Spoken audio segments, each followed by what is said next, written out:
But I can promise you this, if you just take the time to understand macros, it will give you ultimate freedom and understanding of food. But most people, when they start dieting, they'll cut out carbs, they'll cut out fats. Can't have whipped cream on a diet? Wrong! What's up guys, and welcome to a requested video by you, and this is going to be a beginner guide to macros. So you can see laid out in front of me here, I've got a couple of little tools of the trade to help you understand what we're going to be talking about. But let's start with number one. What the frick are macros? Macros stands for not a type of diet. No. Macros stands for macronutrients, and they are protein, carbohydrates, fats, and alcohol. We'll come back to that one later. We're going to concentrate on these three for now. I'm going to explain them as best I can and as simple as I can, just to give you guys a raw grasp of where to get started with macros. What's the importance of macros? Well, when we're talking about physique, when we're talking about our muscle mass to fat ratios, our lean mass, macronutrients, your proteins, carbs, and fats, are hugely responsible for the way you look on the exterior. There are other things called micronutrients, and these are things like vitamins and nutrients. And they are important in the health of the body overall in general, but they have a minimal effect when we're talking and looking at the big picture on the way your body reacts in terms of burning fat and holding muscle. So to change that, what you need to do is take control of your macronutrients. And that means taking control of what goes in here so that you get to see what you want here in the mirror over there. In terms of macronutrients, you're going to want a breakdown in your diet of around about 40% protein, and then you can either go 30% carbohydrate, 30% fats, or you can go 40% protein, 40% carbohydrates, and 20% fat. Now, that percentage breakdown is from your overall calorie requirement, and you need to find this out by taking your general weight now. There's a load of online things that you can plug this into just to get a nice general starting point to find out your overall calorie requirements from your activity levels, your job, your age, and your current weight. But a quick Google should get you there. Once you have your overall calorie intake, you can then break that down into these levels. What you need to know to do this, really easy. 1 gram of protein equals 4 calories. 1 gram of carbohydrate equals 4 calories. 1 gram of fat equals 9 calories. So immediately there we can see the balance change between carbs and fats, which are predominantly going to be your energy sources as well. Proteins are great, but can't as a rule be stored. Carbohydrates and fats can be stored by the body, so these are the two we're going to manipulate a little bit more than the protein. Number one macronutrient that most people know about, protein. And most people who hear protein automatically think muscle. That's kind of true, because protein breaks down into your amino acids, which are the building blocks for your muscle building potential, plus they function in a whole lot of bodily scenarios such as immune system and other important things like that. Protein does help you build muscle, but too much of it doesn't help you build more muscle. What it does is put your kidneys under stress and also your wallet under stress, because protein can be found in these major sources here. We're talking chicken breast, beef, meats, milks, dairy. There's a lot of food to think about here, but there are all sources you can find on the back of any packet. So when you're looking at food from now on, you need to have a look at what is in it. This is going to be your saving grace to understanding food after we've got through the rest of this video.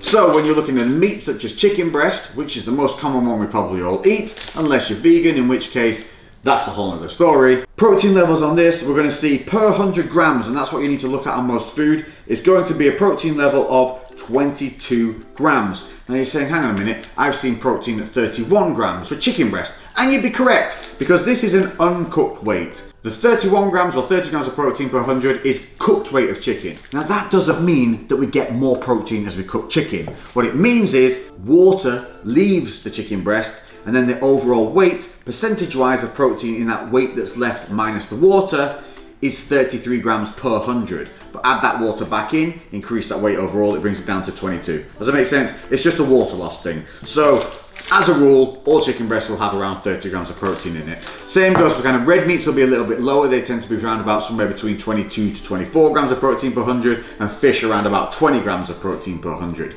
So you can find all this out on the back of packets. Now, as a good guide, if you're eating around about 150 grams of protein per day, you're doing okay. But if you want to turn it up a little bit and you're joining in on like a muscle building training regime, or you want to start getting into the fitness side of things, 180 grams to 200 grams of protein is absolutely fine for your standard male. Ladies, I would stick somewhere between 130 to 150 grams of protein a day.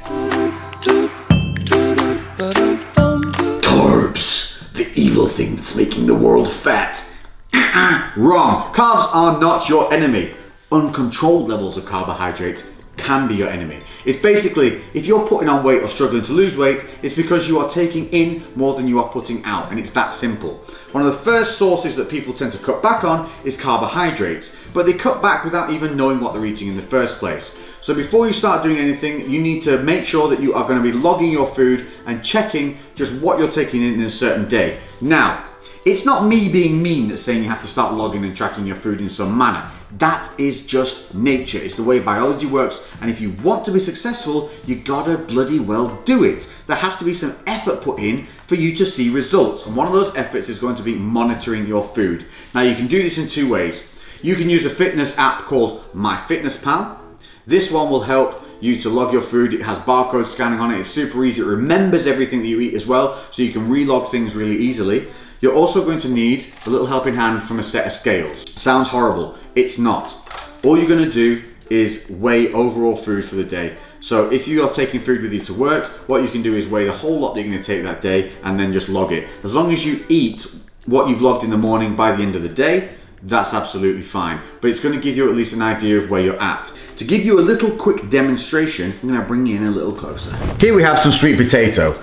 Per 100 grams, this is giving us, as sold value, per 100 grams, carbohydrate level is 21.3.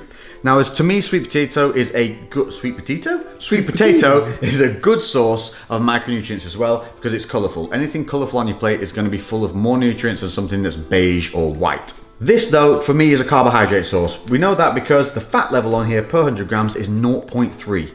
It's not, so basically per 100, if you think of it as a percentage, as 100%, that is 0.3% fat from that. What it is 21.3% carbohydrate, and there's a little bit of protein there, but it's all negligible. We're talking like 1%. So where's that other 80%? Well, the 70 odd percent that's left over. That's all made up with water content, fiber content. Don't worry too much about that. What we're concerned with is this usable amount of carbohydrate in that per 100 gram serving. But the thing to notice here is there's only 21 grams per 100. So obviously we can take this potato here, we can weigh this on our scale, bam. It's going to come in at 206 grams. Now, just to make your life easier, let's call it 200 grams. We know 100 grams has 21.3 grams of carbohydrate in it. Thus, a 200 gram serving of this potato here has 42 grams of carbohydrate in it. Now, that, from this lovely pre-weigh thing we have here, is the same as 43 grams of sugar, which looks like this. And this is a raw cane sugar. So, to your body, carbohydrate level wise, this and this are absolutely identical. This is going to make you feel real hyper real fast and then crash you out and leave you hungry. This is going to be way more satiating and way more hunger filling. Is that a way of saying it? Hunger filling? It is now. This is going to leave you feeling less hungry. This is going to make you feel hyper and real hungry later on. So this is what we're talking about. This and this to your body are the same. People would have you believe that sugar is evil, it's all bad, ignore it, cut it out your system.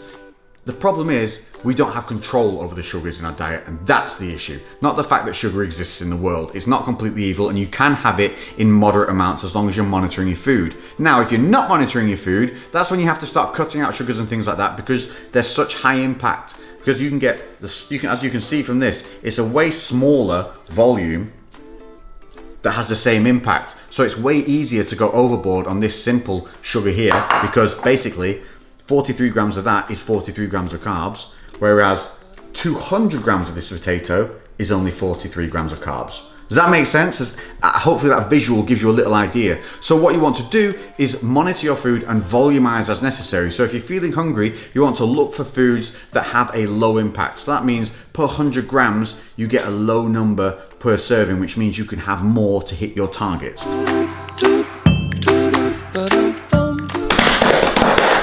Fats! Now everybody's scared of fats because fat is the same word as what you associate with being out of shape. But fats are good. They help support hormone levels, and also they help keep you satiated. They help stop you feeling hungry because per gram of fat you get 9 calories. So they are more of a high energy source than a carbohydrate gram for gram. But it doesn't mean that you don't need to monitor them. Obviously, because 1 gram has 9 calories instead of 4, they are a higher impact. So again, it's easy to spill over on them. But most people, when they start dieting, they'll cut out carbs or cut out fats or one of the two, and they start cutting food out of their diet. They're like, I can't eat cheese when I'm on a diet, I can't have cream when I'm on a diet, I can't have butter when I'm on a diet, and it's just not true. If we go back to that per 100 serving, we can see on a cheese, per 100 grams, the fat level is 35 grams. Now that sounds like quite high, it's 35% pure fat, but chances are when you're having cheese, you can slice up only 10 to 15, 20 grams, and it's going to be absolutely fine, because in 20 grams of that, all you're going to have is 35 divided by 100, that gives you your 1 gram value, then you times it by how much you want to have. So I want to have 20 grams, so I times 0.35 by 20, and that will give me my value of fat for that serving of cheese, 7.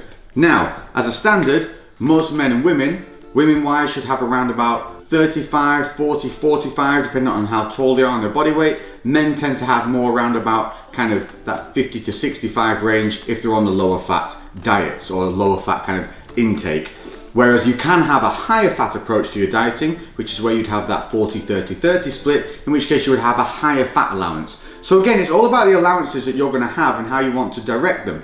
I myself have gone even higher on the fat side and brought my carbs down to only a 20% input, which means I get a much higher fat allowance, and that, for me personally, going out and eating makes life easier because it's easier to go out and find higher fat foods and take out carbs rather than to go out and try and take fats out of meals, especially if we're eating out or going to venues. So just be aware, you want cheese but maybe you're on a lower fat side and you prefer the high carb. That's great.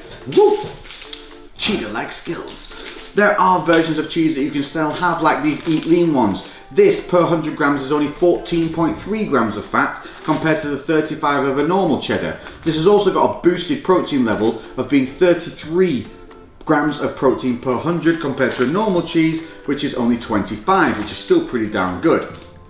But that's what I'm saying. If you have a certain want in your diet, there are usually a means to being able to have them. Also, cutting something out completely that you might like on things like butter. Butter may be high in fat, it's 80 grams of fat per 100, but it's all again about the volume you use. If you're spreading this on toast, chances are you're only going to use around about 5 grams, which is only going to be 4 grams of fat in that serving. So it's not horrendous. It can easily fit in your allowance if you have a 60 gram allowance a day or a 45 to 50 gram allowance a day. So everything is about understanding what is on the back of the food that you are putting in your face. Can't have whipped cream on a diet? Wrong. This is a light, real dairy cream. You could squirt this over an entire dessert, and I guarantee you it's only going to come in at around about a freaking 12 gram serving, which will only have 2 grams of fat in it. A 12 gram serving will look something like that. Maybe that. 2 grams of fat. You're telling me you can't have fun while you're still dieting and achieving your goals? You can. You just need to follow macros. Last but not least, I said we'd come back to it, and we are alcohol. Here's a big topic that a lot of you guys seem to be confused about. Alcohol is its own macronutrient, so it is separated from your other foods and you do need to monitor it, but it doesn't have to be that confusing. Basically what happens is, in the simplest way possible, in a tier of importance, when alcohol's in your system, it goes above everything else. Alcohol to your body is a kind of poison. It's going to try and break it down and clear it from your system, and it's going to prioritize the breakdown and digestion of the alcohol over other foods. So what you want to avoid doing is eating a lot of energy based food, your carbs and fats, around the alcohol. Try and stick to just having lean meat meals, getting your carbs and fats in prior to going out and having a drinking session. Now, by drinking session, that's a different matter of opinion for some people. For some, it's a couple of glasses of wine, a couple of beers. For others, it's a full-on, let's get blottoed. Now, I can tell you, you cannot be going out and getting smashed all the time on alcohol and expect nothing negative to happen. It's going to. But if you want to go out and control your drinks, have 1 or 2 glasses of wine, have some beers or vodka or whatever, that's absolutely fine. My advice to you is, if you can stick to spirits and a mixer, that's going to be way easier because you can have a diet mixer and a spirit, and there is not much to calculate in there other than the fact you've got alcohol in your system. But if you're having cocktails and beers, you are going to have to factor in that they're going to have carbohydrate levels in them, and you need to know that that is the case because it's very easy to start spilling over your calories. And a great way of dealing with this is to bank your macros. Yes, that means you can save macros for later in the day. And if you don't know how much, then you can just pull back on your carbs. If you want to go out and you know you're going to have quite a few drinks, you can just sacrifice 50% of your carbs and save it for that night out. It's completely up to you. You can judge what you think you want to save by having a look at what's in a single drink and going from there. But it's a sacrifice you make in terms of staying in shape. So you know you're going to go out and have fun and have those excessive things. That's great, and you make the sacrifice of not eating as much that day from that certain source that those excessive things are going to pile into, and thus you balance your life, and that's what it's about. Balance is key, consistency is key, but more than anything, knowledge and power. And one final thing, don't worry if you screw up. Just stop, reset, and learn from the mistake. One mistake will not ruin an entire day's work. One mistake during the week, one bad weigh-in doesn't ruin all the work you've done that week. Just like one healthy meal can't make you slim, one bad meal can't make you fat. So don't freak out, just reset. As long as you have more wins than losses, you will keep moving forward. Oh, suggested macro levels.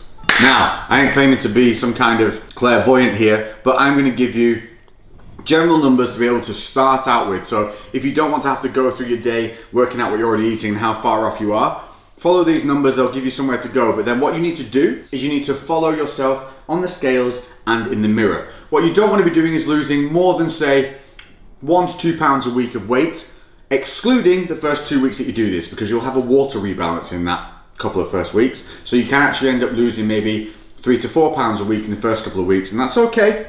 But if it hits into the 3rd and 4th week and you're still losing that weight, you need to up your food because you're losing too much weight too quickly. Starting with the ladies, let's just say you're an average size girl. We're going to talk about maybe that 5'5" to 5'7" kind of range. You're rocking in around about what? 120 to 140 pounds? Is that little? Is that too little? I don't know. All right. Yeah? Touchy subject. We'll go off that. Anyway, that's where I'm going. So you just elevate up or down as necessary from that scale. We're going to say around about 130 to 150 grams of protein. That's going to be plenty. Carbohydrate wise, if you start rocking in around about 130 to 150 grams of carbs, if you want a carb dominant diet, and then have 40 to 45 grams of fat. If, however, you want to go a little bit more fat dominant, I would say have around about 100 grams of carbs and tipping it up to about 50 grams of fat. But again, balancing it through those calories however you see fit, according to your allowance, and then go up or down the scale if you think, maybe I'm a bit taller than that, I'm a bit more weighted than that, I'm a bit shorter than that, whatever you want to do. Or just give them a trial run for a week and see where your body goes. If it starts losing weight, brilliant. Next up, the fellas. And again, we're going to go on an average here, but definitely 180 to 200 grams of protein. That's fine. It's definitely going to hit all your base levels. It's probably, for some of you, going to be even a little bit more than you need, but it's also not going to be unhealthy and not going to be putting your kidneys under stress. Carbohydrates, if you want to be a carb dominant kind of diet, I would say for a cutting level, somewhere between 250 grams of carbohydrates should start you off on a decent level. Fats wise, let's start around 60 to 65. If you want to be a little bit more fat dominant, cut those carbs down to around about 170 to 180 and stick those fats up to around about. See how you go from there, and then obviously adjust up or down as necessary. Rules for both guys and girls. If you're going into the gym and starting training to lose weight, do not cut your food and start cardio at the same time, because what you're doing is you're using all the tricks in your bag, and if you load them all in at once at the beginning, you're going to give your body nowhere to go later down the line. So along your journey, If you up your cardio, leave your food the same, give your body a week, you're going to take the average of your 7-day weights. So you're going to weigh yourself every day, but you're not going to give a shit about that single number. You're going to weigh it for 7 days and going to take an average across the board. Then do the same the next week and you're going to measure those averages against each other. If weight's gone down, great. If it stayed the same, let's adjust. If it's gone up, if that's not your goal, then obviously we need to adjust even a little bit harder or increase our activity levels. So that's your choice. You either increase activity or bring down food, not both at the same time. So there we have it. It is as simple as I can make it for now. If you want to know a little bit more, let me know in the comment section below specifics you'd like to know. Has anything confused you? Have I missed any points? I'm doing my best here to just kind of dumb it down a little bit so that you guys are able to feel like you can just jump into this and really give it a good go. But I can promise you this, if you just take the time to understand macros, it will give you ultimate freedom and understanding of food, because it makes you look at what's on the back of a label. It makes you look at what's in your food, which then gives you knowledge, which then gives you freedom, because over time you will just know. You will start to learn about portion sizes from weighing the food. You'll start to know what's in something when you look at it on a menu. It will give you a rough idea, which gives you freedom. Rather than fearing food, you can control the food and you can make that food work for you. And that is a healthy attitude, and that's what you need to be successful, because this is a long-term lifestyle change. It is not an 8 to 12 week program where you're suddenly going to stop and hope that everything's going to stay the same. It just doesn't work like that. So there you have it. That is my basic breakdown for macros and understanding them, and I hope it's helped. Like I said, comments in the comment section if you've got any confusing points in there, and I'll try and answer them as best I can. Guys, if you know the answer to these questions, and a lot of you have been running macros for a long time and successfully, help each other out in the comment section. This is what it's all about, developing a community that we can help each other and come together and be better together. If you liked the video, if you're here this far, thank you very much. I hope it was what you wanted, and if it is, just hit that like, give it a thumbs up and share it. Help share the channel, share the knowledge, and let's start building a better place to be. I've been Lex, that has been Basic Macros, and I'll catch you in the next one. Boom, baby. Lately I've been doing shit different, cooking like a chef, I've been all up in the kitchen. Had to make a move, had to make a little distance. A lot of people tripping, they could never see the vision. Fuck that, tell them bounce.